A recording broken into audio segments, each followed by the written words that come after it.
वसति प्राणिनाम यत्र तु अनुशासितम तदैव वास्तु। अर्थात प्राणियों के निवास का अनुशासन ही वास्तु है। ओम नमः शिवाय।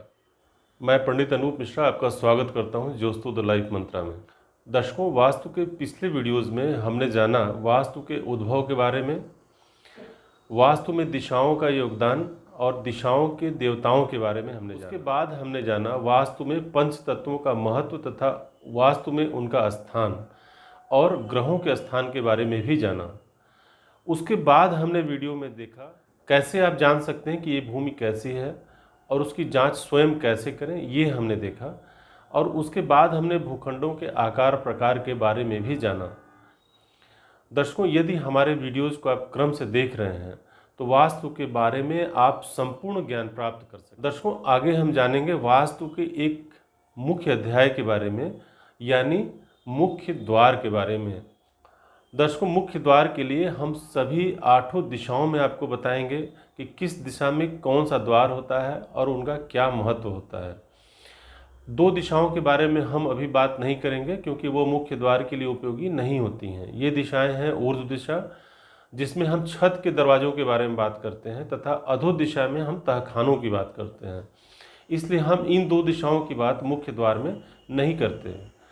दर्शकों, मुख्य द्वार आपके मकान का, आपके पिंड का वह हिस्सा है जहां से होकर ब्रह्मांडीय ऊर्जाएं यानी कॉस्मिक पावर्स आपके मकान में प्रवेश करती हैं, और इन ब्रह्मांडीय ऊर्जाओं का ही आपके जीवन में बहुत बड़ा योगदान है। दर्शकों, यदि आप मुख्य द्वार की तुलना अपने मुख से करेंगे तो तमाम समस्याओं का समाधान आपको स्वतः प्राप्त हो जाएगा।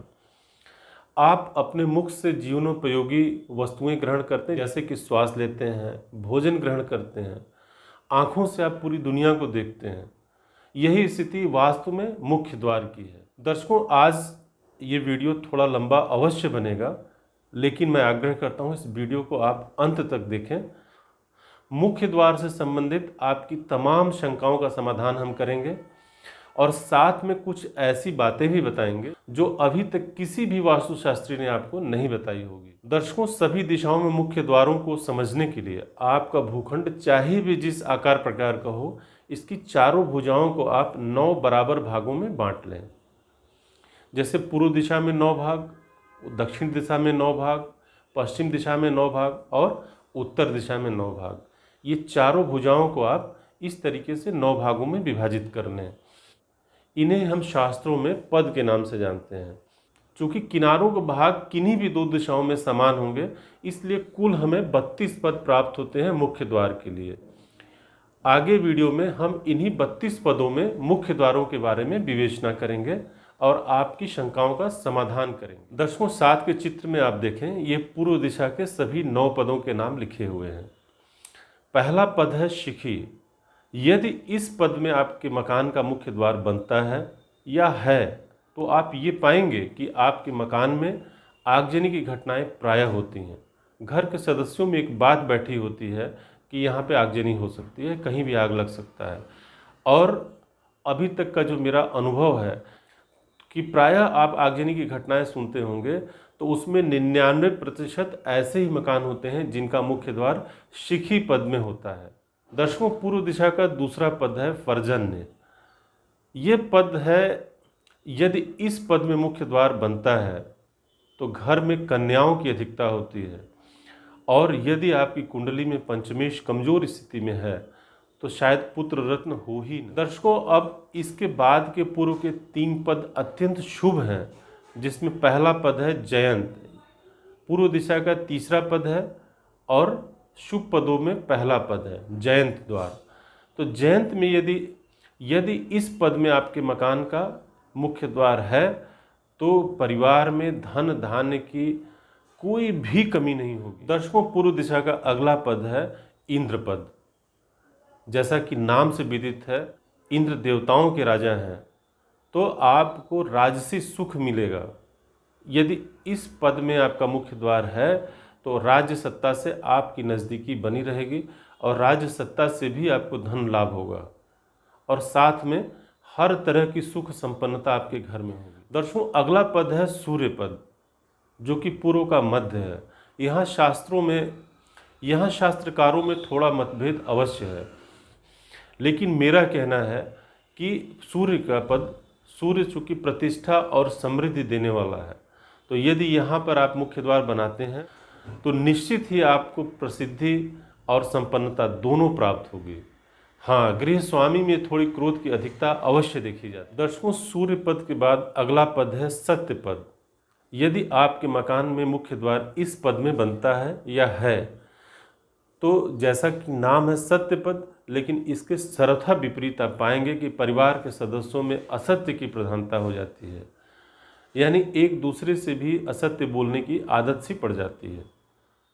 दर्शकों, अगला पद है वृष पद। यदि यहाँ पे आपके मकान का मुख्य द्वार बनता है तो यह आपके परिवार के सदस्यों में क्रूरता की प्रवृत्ति लाता है, यानी परिवार के सारे सदस्य क्रूरता की ओर अग्रसर होंगे। दर्शकों, पूर्व दिशा का अगला पद है आकाश पद। यदि इस पद में आपका मुख्य द्वार है तो आप आए दिन होने वाली चोरियों से परेशान रहेंगे, यानी ऐसे द्वार के जहाँ पर भी मुख्य द्वार आकाश पद में बना है वहाँ के लोग चोरियों से बहुत परेशान होते हैं। दर्शकों, पूर्व दिशा का आखिरी पद है वायु पद। यदि यहाँ पे मुख्य द्वार बनता है तो संतति की कमी होती है परिवार में, और जहाँ तक हमारी 20 साल की जो प्रैक्टिस है उसमें हमने पाया है कि यदि यहाँ पर यानी दक्षिण पूर्व के कोने पर ये आखिरी पद है वायु पद, तो मैंने अधिकांशतः देखा है कि गृह स्वामिनी बीमार होती है, और यदि गृह स्वामिनी महिला का स्वास्थ्य ही प्रभावित हो जाएगा तो आप उससे संतति की उम्मीद कैसे कर सकते हैं। दर्शकों, अब बात करेंगे दक्षिण के पदों की। दक्षिण दिशा का पहला पद है वायु पद, जिसको हमने पूर्व दिशा के आखिरी पद के रूप में देखा। दर्शकों, दक्षिण दिशा का दूसरा पद है पूषा। यदि इस पद में मकान का मुख्य द्वार है तो गृह स्वामी में आत्मबल की कमी देखी जाती है, यानी वह कोई भी कार्य अकेले करने में सक्षम नहीं होता। शास्त्र तो कहते हैं कि ऐसा व्यक्ति भीरु प्रकृति का हो जाता है और उसमें आत्मबल की अत्यंत कमी हो जाती है। दर्शकों, दक्षिण दिशा का तीसरा पद है वितत। यदि इस पद में द्वार बनाते हैं तो प्रायः देखा गया है सदस्यों में, तो शास्त्र कहते हैं कि ऐसे घर के सदस्यों में कृतज्ञता का भाव पाया जाता है। मेरा कहना यह है कि यदि कुंडली में एक मंगल और गुरु यदि शुभ स्थानों पे हैं तो यहाँ पर द्वार बनाया जा सकता है। दर्शकों, दक्षिण दिशा का चौथा पद है और दक्षिण दिशा का एकमात्र पद है जो कि सर्वश्रेष्ठ माना गया, सारे पदों में सर्वश्रेष्ठ माना गया है इसे, यह है बृहच्छत। यहाँ पर यदि मुख्य द्वार है तो यह धन धान्य संतति सुख चैन देने वाला द्वार है, यानी हम इसे सर्वोत्तम कहेंगे। दर्शकों, दक्षिण दिशा का अगला पद है यम का। नाम से ही विदित है यम द्वार, आपको आगे बताने की आवश्यकता नहीं है, यह अत्यंत अशुभ माना गया है। इस द्वार को शास्त्रों में अत्यंत अशुभ माना गया। दर्शकों, इसके बाद का पद है गंधर्व पद। वितत के समान इसके भी गुण दोष होते हैं, लेकिन वितत में जहाँ पर आप द्वार बना सकते हैं, गंधर्व में तो कतई। दर्शकों, दक्षिण दिशा का अगला पद है भृंगराज। यदि यहाँ पर मुख्य द्वार है तो शास्त्र कहते हैं कि घर में निर्धनता का साम्राज्य होगा। दर्शकों, दक्षिण दिशा का अगला पद है मृग पद। यदि यहाँ पर मुख्य द्वार बनाते हैं तो परिवार की संतति जिसका भी जन्म इस मकान के बनने के बाद हो उसमें भीरुता की प्रवृत्ति आ जाती है, यानी पराक्रमहीनता की स्थिति। और आप तो जानते हैं कि जीवन जीने के लिए पराक्रम की कितनी आवश्यकता होती है। दर्शकों, दक्षिण दिशा का आखिरी पद है जो कि पश्चिम दिशा का पहला पद है, यह है पितृपद। पितृपद में यदि द्वार बनता है तो यह परिवार के सदस्यों के अल्पायु होने का सूचक है, साथ में यह निर्धनता प्रदान करता है। दर्शकों, अब पश्चिम दिशा के पदों की बात करेंगे। पहले पद की बात तो हमने कर ली पितृपद की। दूसरा पद है दौवारिक। यदि यहाँ पर मुख्य द्वार बनता है तो परिवार में व्यय की अधिकता रहेगी, और मज़े की बात है कि ऐसा व्यय शुभ कार्यों में तो एकदम नहीं होता। दर्शकों, इसके बाद का पद है सुग्रीव पद। यदि सुग्रीव पद में आप मुख्य द्वार बनाते हैं तो धन आगमन की तो बात छोड़ दें, संचित धन भी नष्ट हो जाता है। दर्शकों, पश्चिम दिशा में इसके बाद के 2 पद अत्यंत शुभ हैं, जिसमें पहला पद है पुष्पदंत। दर्शकों, पुष्पदंत में यदि मुख्य द्वार बनाते हैं तो आपका घर धन और संतति से परिपूर्ण होगा। और दर्शकों, यदि आपके घर का मुख्य द्वार वरुण पद में है तो शास्त्र कहते हैं कि आपको समस्त प्रकार के भोग प्राप्त। दर्शकों, वरुण के तुरंत बाद जो पद आता है उसका नाम है असुर। असुर पद और यम पद, ये नाम से ही जाहिर है कि यहाँ पर मुख्य द्वार नहीं होने चाहिए, क्योंकि यहाँ पे यदि मुख्य द्वार बनाते हैं तो आपके घर में आसुरी शक्तियाँ प्रवेश करेंगी और आपका जीवन एकदम नष्ट करके रखेंगे। पश्चिम दिशा का अगला पद है शोष पद।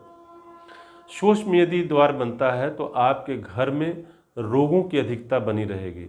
हाँ, ये है, यहाँ मृत्यु का भय तो नहीं होगा, लेकिन पूरा परिवार हमेशा रोगों से ग्रसित रहेगा। दर्शकों, पश्चिम में इसके बाद का पद है पाप पद। जैसा नाम से विदित है, यदि यहाँ पर मुख्य द्वार होता है तो फिर घर में पाप का ही संचय होता है। और इसके बाद के पद का तो कहना ही क्या, रोग पद। इसके बारे में अधिक बताने की आवश्यकता नहीं कि यह रोगों को लाने वाला पद है। यह द्वार आपके घर में रोगों का संवाहक हो सकता है। दर्शकों, उत्तर दिशा का पहला पद पश्चिम दिशा का आखिरी पद होता है, ये तो आपने जाना। दूसरा पद है अहि पद। यदि यहाँ पर आपके मकान का, यदि यहाँ पर आपके पिंड का मुख्य द्वार होता है तो शत्रुओं की अधिकता होगी। यदि यहाँ पर मुख्य द्वार होगा तो शास्त्र कहते हैं कि आपके शत्रुओं में आशातीत वृद्धि होगी। दर्शकों, उत्तर दिशा के आगे के 3 पदों को शास्त्रों में सर्वश्रेष्ठ माना गया है। इसमें पहला पद है मुख्य। यदि मुख्य पद में द्वार है, यदि मुख्य पद में आपके मकान का मुख्य द्वार है तो शास्त्र कहते हैं कि आपके घर में लक्ष्मी और संतति दोनों का संतुलन बना। दर्शकों, उत्तर दिशा का अगला पद है भल्लाट। यदि भल्लाट में मुख्य द्वार है तो शास्त्र कहते हैं कि विपुल धन की प्राप्ति होती है और समस्त प्रकार के भोग आपको प्राप्त होते हैं। दर्शकों, भल्लाट के बाद का पद है सोमपद। सोमपद में यदि द्वार है तो आपके घर में धर्म और शीलता, इसका पूरा संतुलन आप देखेंगे और धन तो आना ही है, क्योंकि स्वयं कुबेर यहाँ उपस्थित है। दर्शकों, उत्तर दिशा का अगला पद इतना शुभ नहीं है, यह है भुजंग या सर्प पद। यदि यहाँ मुख्य द्वार बनाते हैं तो गृह स्वामी की अपने पुत्रों से ही नहीं बनती है और शत्रुता का भाव उत्पन्न हो जाता है। इसके बाद का पद अदिति पद है। यदि अदिति पद में आपके मकान का मुख्य द्वार है तो घर की स्त्रियों को हमेशा समस्या बनी रहेगी और कुछ ऐसी समस्याएं उत्पन्न होती हैं जिनको हम यह वीडियो में बता नहीं सकते। उत्तर दिशा का अंतिम पद है द्वितीय पद। यदि आप द्वितीय पद में मुख्य द्वार बनाते हैं, यह पद भी निर्धनता का सूचक है। दर्शकों, अब तक हमने सभी 32 पदों की जानकारी कर ली है। वीडियो देखने के बाद आपको समझ में आएगा कि शास्त्र किसी भी कोने में द्वार बनाने की इजाज़त नहीं देते, लेकिन आज के शहरी परिवेश में यदि हम देखें तो हमारी मजबूरी हो जाती किसी कोने में ही भूखंड का मुख्य द्वार बनाएं। यदि हम शास्त्रों के बताए अनुसार भूखंड में द्वार बनाते हैं तो समस्या ये होती है कि हमारी बहुत सारी ज़मीन बेकार चली जाती है, और आज शहरों में कितनी कीमती ज़मीन है ये तो आप जानते ही। वीडियो के आरंभ में मैंने बोला था कि कुछ ऐसी बातें मैं आपको बताऊंगा इस वीडियो में जो कि अब तक किसी वास्तुशास्त्री ने नहीं बताई होंगी। यहाँ मैं ये बात कहना चाहता हूँ कि आपके मकान में, आज के परिवेश में आपके मकान में 2 द्वार होते हैं। एक द्वार तो आपके भूखंड का होता है, यहाँ पर हम थोड़ा बहुत कंप्रोमाइज़ कर सकते हैं, यहाँ पर हम थोड़ा बहुत समझौता करके चल सकते हैं। दूसरा और अत्यंत महत्वपूर्ण मुख्य द्वार है जो आपके पिंड का मुख्य द्वार है, और हम बहुत आसानी से वास्तु के बताए गए नियमों के मुताबिक वहाँ मुख्य द्वार बना सकते हैं। पिंड का मुख्य द्वार का मतलब जो आपने मकान बनाया है उसका मुख्य द्वार, और भूखंड का मुख्य द्वार यानी जो पूरा प्लॉट है आपका, वहाँ पर जो मुख्य द्वार बनाया हुआ है।